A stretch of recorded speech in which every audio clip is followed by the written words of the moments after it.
And I kind of felt like it was like a little bit metaphorical about our own journey, because you kind of have the angels on one side and the demons on the other, and it kind of felt a little bit like our past, and then in front of us is this, like, the evil unknown of like the journey ahead of us. Could Diablo 4's two unknown classes at launch actually be that of demon and angels? We know Blizzard have already confirmed 3 core classes of barbarian, sorcerer, and druid, but have yet to confirm 2 remaining classes of the 5. And as I was exploring this topic, many fans, myself included, started to hypothesize that angels and demons may make an appearance as playable classes by launch. But why would angels or demons side with humanity in-game? Is it even possible in the game's lore? Plus, are there any grounded clues pointing to this potentially being less of a fan pipe dream, but instead a reality that this may be Blizzard's ace up their sleeve? To ask and answer these questions, here's everything we know about angels, demons, and the likelihood of them being playable classes in Diablo 4.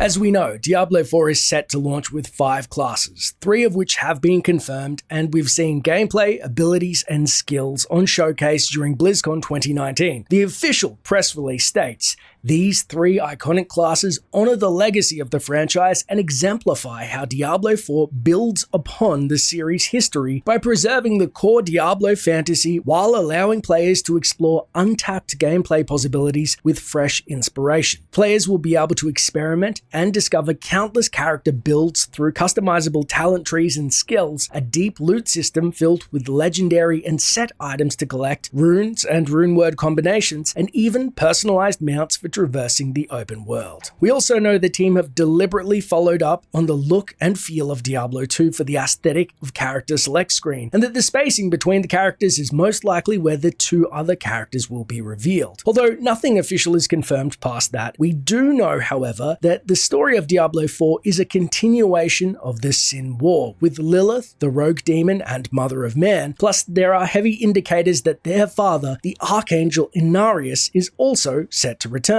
An angel and a demon going head-to-head. With humanity at the forefront of their conflict, it's no surprise that the 3 confirmed classes were actually inspired by Lilith's direct descendants known as Ancients, with her bloodline containing prominent barbarians, druids, and sorcerers, which were all present in the Sin War. In another video, we talk about how items in the character select screen may be further clues to classes such as an Amazon or Rogue, possibly the Necromancer. However, there also hints there may be other parties that were part of the Sin War struggle.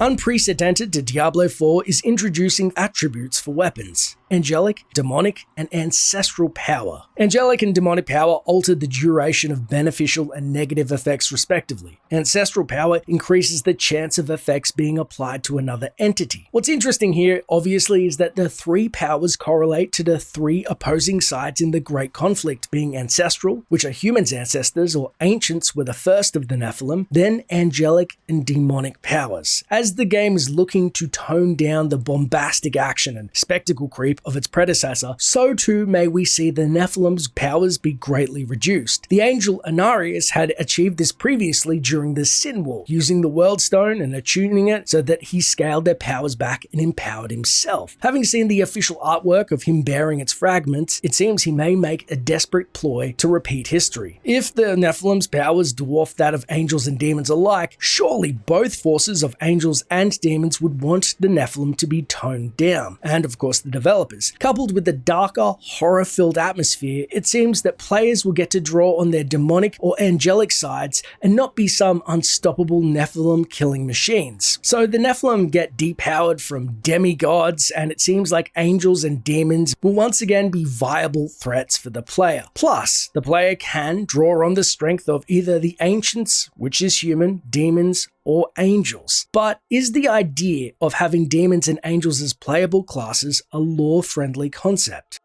Well, it is curious that the art of the Sin War shows rogue angels on one side, demons on the other, and the spawn of humanity in the middle, just like the weapon's powers. During the creation of Sanctuary, it should be noted it wasn't just Inarius and Lilith who fled heaven and hell respectively for respite from the eternal war. Other angels and demons alike coupled together, creating offspring, which became humanity. However, the fear of heaven and hell interfering made some angels and demons believe it would be best to perhaps cull their children, which is what initially had Lilith's motherly instincts kick in, and she flew into a rage over the concept, killing angels and demons alike and creating essentially an enemy in both. Although not fully altruistic, she sided with the Nephilim to control them, and to win the war, she was banished to the void before she could do so. Curiously, in Lilith's opening cinematic, the man who summons her says, "Blessed Mother, save us." These lines tell us two important things. Her cult and standing in sanctuary has some type of reverence, being worshipped again as the mother of man, or at least a savior.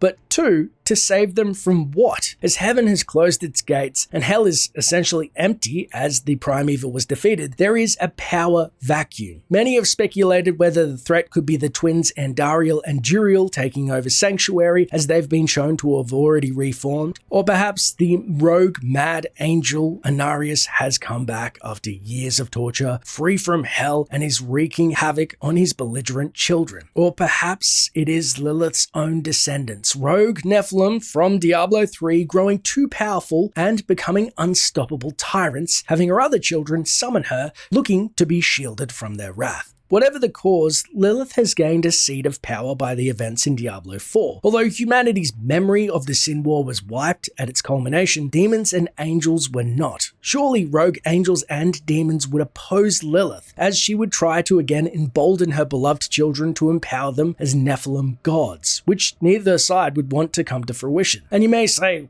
hey, heaven has closed its gates, but Tyrael's promise in Diablo 3 still stands, right? We shall stand together, angels and men. Well, it is possible that Tyrael has been slain in his mortal form come Diablo 4, which I will cover in an upcoming video. However, surely he or some of his followers would step up to join humanity and stop Lilith after all they've seen in the new conflict with man. So too with demons, no longer under the yoke of the greater evils. There's got to be some who have once again tired of the eternal conflict and not want to see Lilith in power, and it would only take a few to make a playable class plausible. Now, there have also been multiple showings of Triune and Cathedral of Light temples back from the Sin War, both of which had rogue angels and demons heading them up. If those faiths have returned, which Lilith's cult of personality seems to be a ruse for the Triune's return, as stated by the developers, surely, like their predecessors, angels and demons will be in charge of the humans running it. My question is, why would you become a paladin whose faith was spawned of the Zakarum when you could go directly to the source of light and be an angel? Why be a Death Knight when you can go one better and be a demon itself? Which brings me to my final conclusion, the real life reasons why this would be a viable / smart option in my opinion. One of the most memorable collector's editions for me personally that I've owned was Diablo 3. So I remember loving the Diablo skull with the Soulstone USB holder, and I've got to say, the coveted angel wings at launch. Even though they're unearned, I know I'm a bad person, it was a point of pride to wear among other players. Again, I'm scum, I did not earn a single thing. Now, the game set a record for fastest selling PC game by selling over 3.5 million copies in the first 24 hours of its release, and became the best selling PC game of 2012 by selling over 12 million copies in that year alone. Now, I don't want to be a naysayer, I'm actually very excited for Diablo 4, but my hype is tempered with caution, as we don't know the levels of unannounced microtransactions in-game. I am a realist, and I don't need to go over the missteps Blizzard has taken as of late, but if you look at Blizzard's official Diablo videos on YouTube, the likes and dislikes are telling. Basically, the community goodwill the company was known for during Diablo 3's release has been replaced by scrutiny and, I dare say, disdain. What better way to revitalize fan faith than to give them something fresh and exciting? It would make sense why the reveal is being held off. They get the game's announcements out, they make sure that the game is clocking well with the fans, maybe a release date, and then closer to the launch, announce two classes fans would, I assume like me, lose their collective minds over, and would be a surefire way to get fans excited once again. But what do you think? Do you think angels and demons should make an appearance in Diablo 4, or do you think it's best to have human fight the forces of both? Let me know in the comments below. This video was spawned by your own comments, and I thought I really want to cover it. If you have anything else to add, let me know. Also, make sure to like, subscribe, hit the bell notification. It really does help the channel and keeps you up to date with all of the Diablo 4 theories and lore until the game's launch. And we have a Discord if you want to join a group. We have over 350 people on the Discord that are going to be fighting the forces of hell, perhaps heaven, when the game drops. Thanks for watching, and until next time, Traveler.